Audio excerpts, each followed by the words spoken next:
Naam. Hii ni simulizi ya kuvutia ya kijana mdogo anayeitwa Fabiani. Kijana aliyethubutu kuacha makazi yake ya Katavi na kuja katika ukanda wa Pwani kwa ajili ya kupambana na maisha ya utafutaji. Mimi kwa jina naitwa Fabiani, nimetokea mkoa wa Katavi. Nimekuja huku kulima. Nafanya kilimo cha matikiti hapa. Hili ndilo eneo la shamba ambalo Fabiani aliamua kuifuata pesa iliyotupwa hapa shambani ili aiokote. Hakutaka kubaki kuwa jenzi wa kawaida. Licha ya elimu yake ya darasa la 7, aliamua kujifunza kilimo cha kisasa cha matikiti, na nguvu yake kama kijana akailekeza yote hapa shambani. Kuhusu kilimo, mimi ninavyoshauri, sababu kilimo hauwezi ukaingia tu kaanza kulima, inabidi kwanza usomee kidogo. Ili ugundue kwamba nikifanya hivi nitafanikiwa. Kulima matikiti alinifundisha baba yangu mdogo.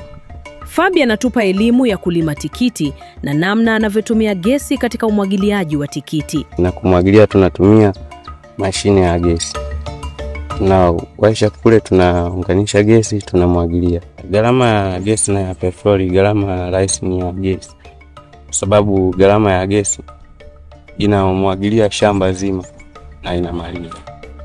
Gesi ya kilo 29 inamaliza kama shamba hata eka 5 na maliza. Kilimo cha tikiti kwa kutumia gesi ni njia rahisi ya kupunguza gharama za umwagiliaji wa tikiti, ambapo gesi inakuwa mbadala wa petroli katika kuendesha mfumo wa mashine za umwagiliaji. Hivyo gharama za kumwagilia shamba kubwa hupungua zaidi ukilinganisha na matumizi ya petroli. Ni mbinu ya kisasa inayomsaidia mkulima kupata faida zaidi bila kuhangaika sana.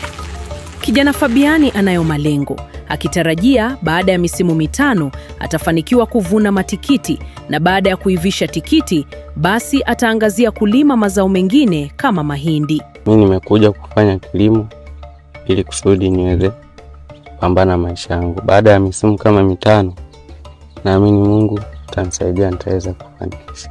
Sababu napambana. Nalima, nikiivisha tikiti naangalia mazao mengine tena nalima kama mahindi. Kijana Fabiani alikuwa na haya machache kwa vijana wenzake. Kama wakukaa mjini, kama anabidi kushauriwa, kama anaweza akaingia na yeye kazini kama hivi, anaweza akaanza kufanya kazi. Lakini kama wenyewe hawataki, basi kuna shida, kwa sababu mtegemea cha nduguye ufa maskini. Fabiani ni kijana wa miaka 19. Katika umri huu mdogo ameweza kujiajiri katika kilimo cha tikiti, akikataa kubaki kuwa mlalamikaji, bali kijana mwenye uthubutu na maamuzi magumu. Hivyo ile pesa iliyotupwa kaenda kuiokota, na hiyo pesa si nyingine bali ni kilimo cha tikiti shambani, ambacho kitamuingizia pesa nyingi sana.